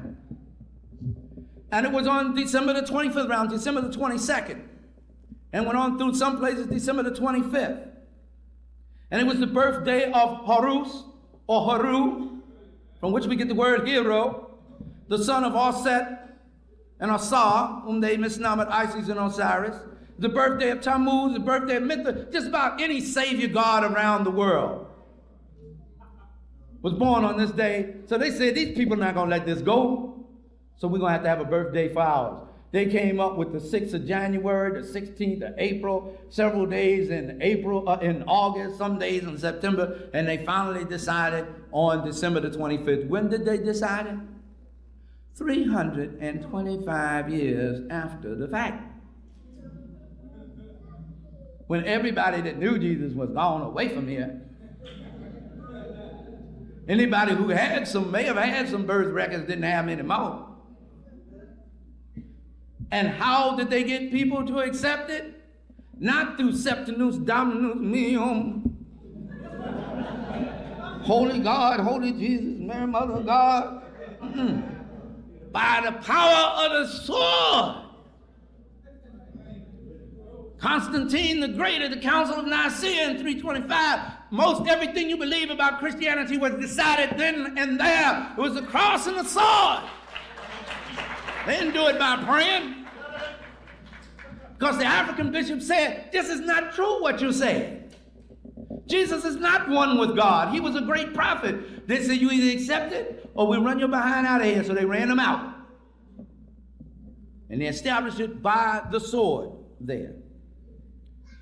I think I've dealt with that. I'm not going to deal with Santa Claus now tonight.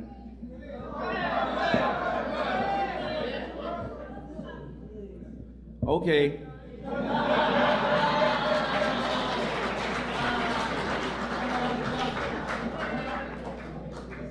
Don't worry about my train. I'll stay over if I have to.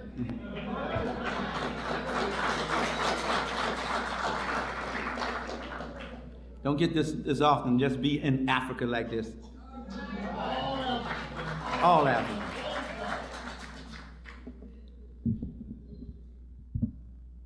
Santa Claus, or Sinterklaas, as the Dutch call him,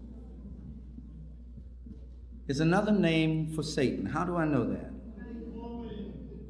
All you have to do is look at the letters and mess with them a little bit and you see that. But also know that who this is supposed to be related to was one St. Nicholas, who was supposed to be a bishop of Myra in the 4th century of this era, of the Common Era. And he became the patron saint of thieves, pawnbrokers. Children, they threw children in there too. Thieves and pawnbrokers. Because thievery was all right in Europe as long as it was organized. They had guilds of thieves in Europe.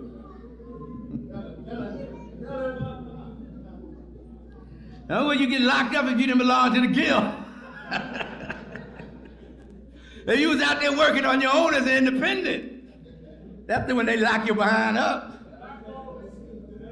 But if you were protected by the guild, you could make it. And St. Nicholas was the patron saint of that group, and pirates.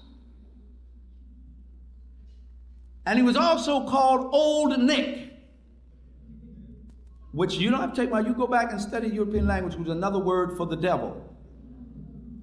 Because there was always with the European an ambiguous aspect in anything they dealt with.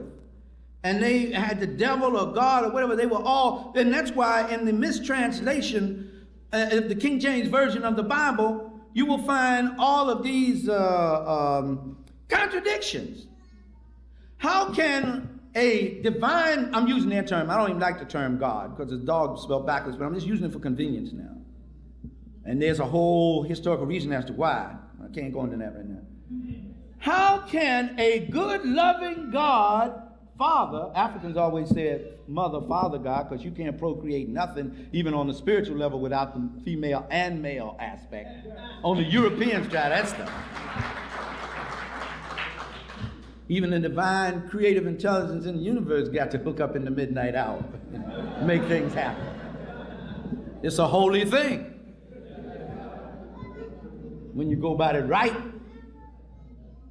But how can this good, loving Father, as they call him, that could do no wrong, created the world and said it is good, that is perfect, that created all things perfect, do all that, and then have a devil in that world?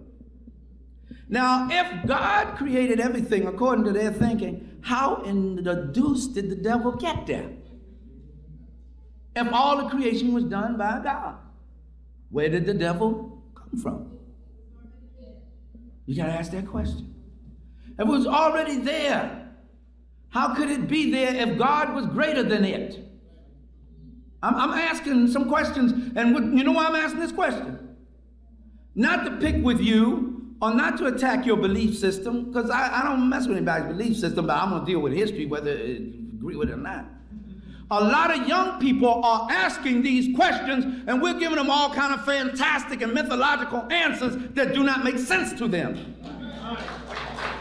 And so they are seeking answers in the wrong place. And therefore, if God, and the Bible often says that God caused this evil to happen to this person, caused that evil to happen to that person. How can you be good and cause evil at the same time? What you're looking at is a mistranslation of the ancient text in the King James Version there. That's what you're looking at, a confusion there. So with the European, and I did that to demonstrate that those who mistranslated the text always had that idea that there was really no difference between them, between God and the devil. It all worked in there, together there. Good and evil is whoever could sustain it by the sword that made it holy and righteous and just. There could be nothing no more evil than human enslavement. Nothing more evil than that. Nothing more evil than genocide. But as long as you could do it and get away with it, then you were ordained by what? God to do it. Because God let you get away with it. That's the Europeans thinking. His way of thinking. So this is how now Santa Claus becomes Satan, that used to ride around on a gray donkey. They got a thing about that donkey, man. On Christmas Eve night, when everybody was scared to death because they said that night too that goblins and ghosts and things came out and messed with them. And he had this big wassail bowl filled with this intoxicating beverage that he would feed the goblins and keep them from messing with the people. And that's how he became Father Christmas. Also, another word for him is Kris Kringle. Kris Kringle means the birth of the Christ child. Now this I got to ask you. Now wait a minute, so let's be logical. Let's put aside belief and all that. Let's be logical in our thinking. How can a little short, dumpy, fat, red and white suit and wearing puffy face white man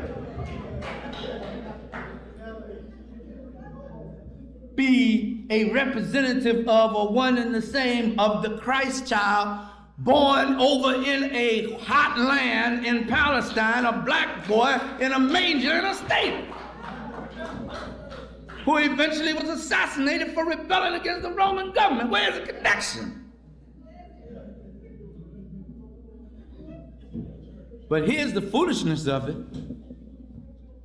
I don't mean to sound arrogant or anything, but it just sounds foolish to me. Look, these young people are coming to me with this and to us with this. Now, either you're going to deal with reality with them or you're going to lose them altogether. But these fantasies are not going to keep it. They may have worked for you in your time because you didn't know any better. God winked on your ignorance because you didn't know no better. But now the door has been opened. The light is here. And if you fight against it, you fight against yourself. You prick against yourself in fighting against it. I'm not trying to convert you to anything. I'm not trying to get you to join anything but yourself. I want you to do your own thinking. And you can't do your own thinking unless you know this as well as that. Then you got some information you can work with in your brain computer. Other than that, you'll be walking around supporting their system and keeping them going from now on.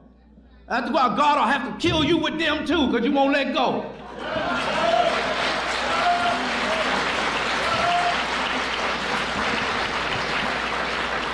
So he's going to get them. He and she going to get them.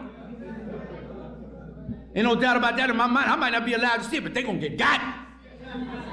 The law of karma is an immutable law. What goes around comes around. Never fails. All you got to do is study history and you will see that. Now, here's the thing that shows the insanity that we have come into since we've been captivated here. You work hard to get money. And you got to do it. You're compelled to do it. It's a sin against God if you don't do it. You offend the baby Jesus if you don't do it. Get this money. I got to get this white man this money.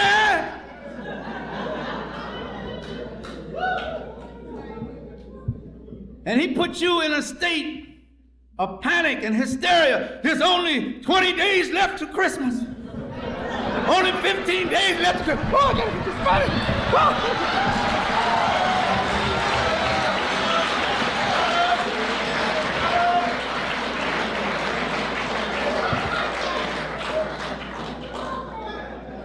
And he come at you through your babies. Because you know, black folks don't like to deny their babies nothing. It's hard to say no to your babies. And they lacking so much in the world today anyway, so you figure, at least I can give them this little bit of something. I know what you're thinking now. Let me ask you something new. How in the name of heaven do you do all this? You got to work hard and 2 and 3 extra jobs and wrapping packages and maces and stuff. Spending money you ain't got.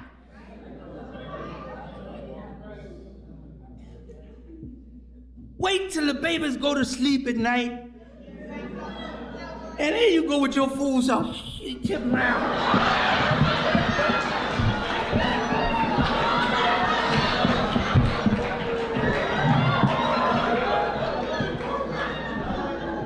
But you done hid somewhere.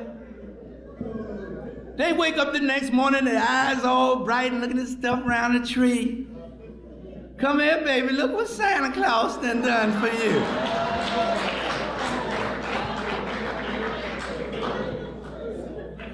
Now, you can do what you want. Ain't no way in the world I'm gonna work my butt off. Buy something for my children and tell them some white man did it.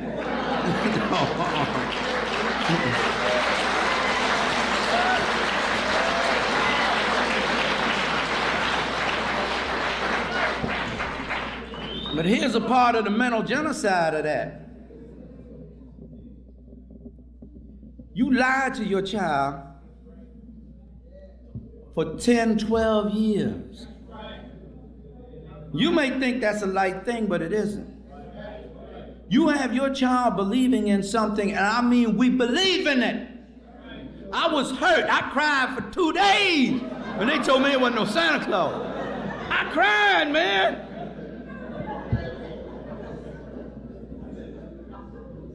And I'm trying to figure out how can my mama, who's a beautiful woman, who loved me and worked hard, working in white folks' house, washing their clothes and ironing their clothes and scrubbing their floors and done, take care of me. How can she lie to me like that? And it establishes, if the child is not conscious, it establishes subconsciously a distrust. Time is running out. It establishes a distrust in anything else you say. So now by the time they get to adolescence, you wonder why they don't trust what you say to them. You don't lie to them like that. For what? To give white folks the credit?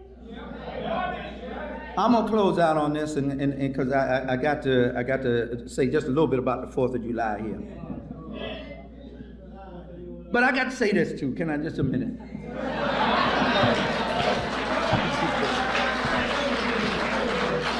Many times I go to prison. I didn't know I had such a, brothers pass books all around the prison. I went down a hall of one prison. It was like I was returning a conqueror from victory.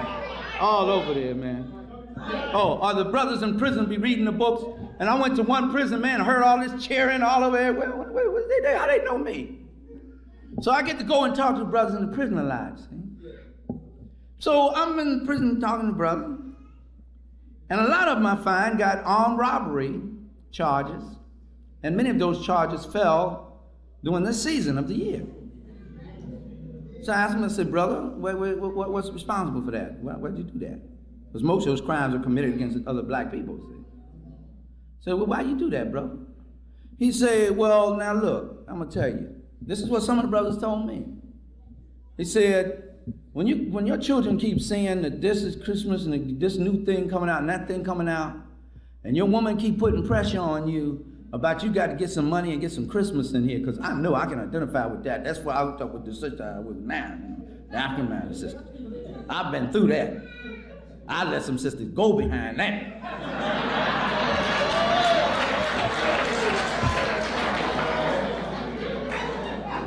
And that's before I found out the truth about it. Put that pressure on me, and I had to get this money. I couldn't get no job. I didn't have no job, so I had to go get it the best way I can. Because when I walk before my children and my woman, I want to look like a man. Now, you done wrapped his manhood up into what he can get you materially from this white man. Look at that. And in counseling with some of the sisters, they are the wives and girlfriends and things of these men in there. I said, wouldn't it be better for you to have your man home for your children? Wouldn't that be a better Christmas for you than this man to be in jail? Behind these material things aren't gonna last. And you know how it goes. Halfway through the day, most of the stuff is torn up, laying in the corner. You look at it and realize you have been living in a fool's paradise, so to get over that, you break out the bottle and have Christmas cheer. And then once you get that alcohol in you, and start thinking about you done spend money you don't have, thinking about how you gonna get your rent paid next month or your mortgage paid, or feed your babies in January, then you resort to the ritual of busting each other upside the head. I don't know about you, but when I was coming up, I couldn't figure out why on such a beautiful day, when I had all these toys and it was so lovely and Santa Claus and Jesus and everybody had come, and everybody was so happy, that a fight always broke out before the day was over. Now I know.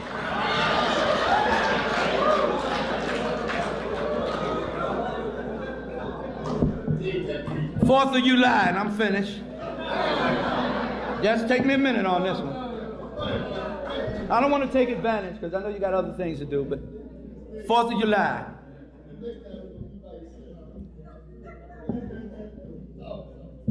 Why do I refer to it as the 4th of July?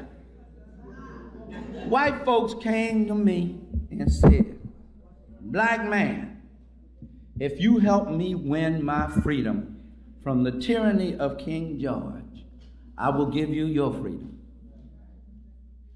Because every one of those dogs that wrote, we hold these truths to be self-evident, that all men are created equal, were either slave holders or had made their fortune off of the slave trade in some way or form or fashion. All 54 of those dirt farmers that met at the First and Second Continental Congress, and Jews among them. Thomas Jefferson, George Washington, I don't know where the city of Washington is. I know where Banneker City is. I live near Banneker City. I don't know where no damn Washington is. I wouldn't name anything after him. I don't even like mentioning his name. He died as a result of catching pneumonia in the slave quarters after raping a black woman. And that's recorded by white historian Arnold Toynbee. He had over 350-some slaves. Sold one slave, traded him for a hog's head of a rum. Father of whose country? Certainly not mine. And to make my children look up to this dog is mental genocide.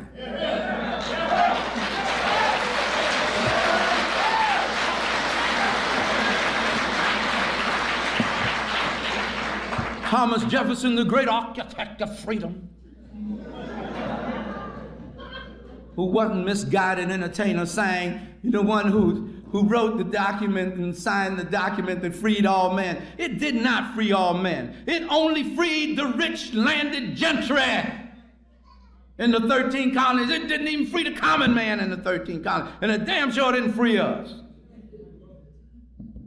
He had slaves, and he had this penchant for messing with adolescent girls, impregnating them, and when he had the black babies from those girls, from those slave girls, he would take them at 6, 7, 8, 9, 10 years old and work them in his nail factory. I'm supposed to honor that? The shot that was heard around the world, I'll be finished in a minute. The shot that was heard around the world was not fired at Lexington, and it wasn't even heard around the world. The rest of the world didn't give a damn about it. Excuse me for cussing so much. That bullet landed in the chest of Crispus Attucks, which I am not proud of, because he was a chump, a misguided chump. Why you say that, Brother Shaka? Why you be so cold? He just come off the plantation himself. And now he gonna stand there and fight for the slave owner. If you got to catch a bullet for something, catch it for them brothers and sisters back there wanting their freedom.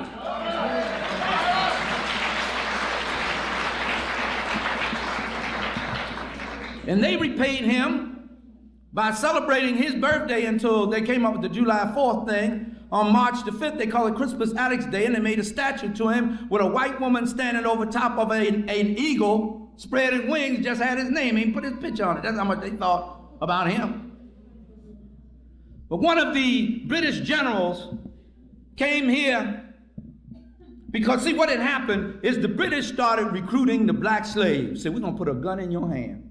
Okay. We're going to put a gun in your hand. And we're going to let you shoot at white folks. Blood started joining the British Army by the hundreds and thousands. And so George Washington, who didn't want black folks in the army in the first place, said, we don't arm the blacks, we're not going to win this war. And one of the generals that came over here said, we're not at war with the 13 colonies, we're at war with Ethiopia. There were so many black folks there in that war. Now, after we won the war for them, they plunged us deeper in slavery than ever we had been. I'm going to read this closing statement. I'm really finished now. On the 4th of July. I'm going to call on Brother Frederick Douglass now, who said it so well. And the white folks can really be arrogant.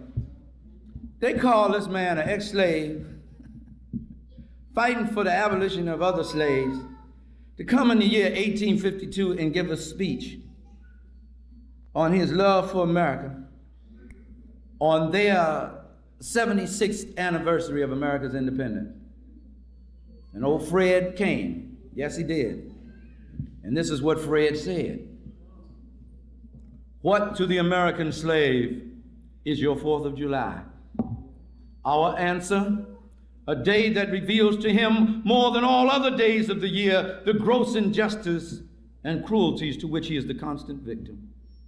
To him, your celebration is a sham, your boasted liberty an unholy license, your national greatness swelling vanity, your sounds of rejoicing are empty and heartless, your denunciation of tyrants, brass-fronted impudence, your shouts of liberty and equality, hollow mockery, your prayers and hymns, your sermons and thanksgiving, with all your religious parades and solemnity, are to him mere bombast, deceptions, and pious hypocrisy, a thin veil to cover up crimes which would disgrace a nation of savages.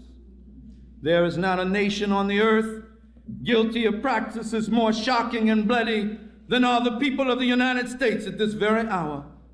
Go where you may, search where you will, roam through all the monarchies and despotisms of the old world, travel through South America, search out every abuse, and when you have found the last, lay your facts side by side of the everyday practices of this nation, and you will say with me that for revolting barbarity and shameless hypocrisy, America reigns without a rival.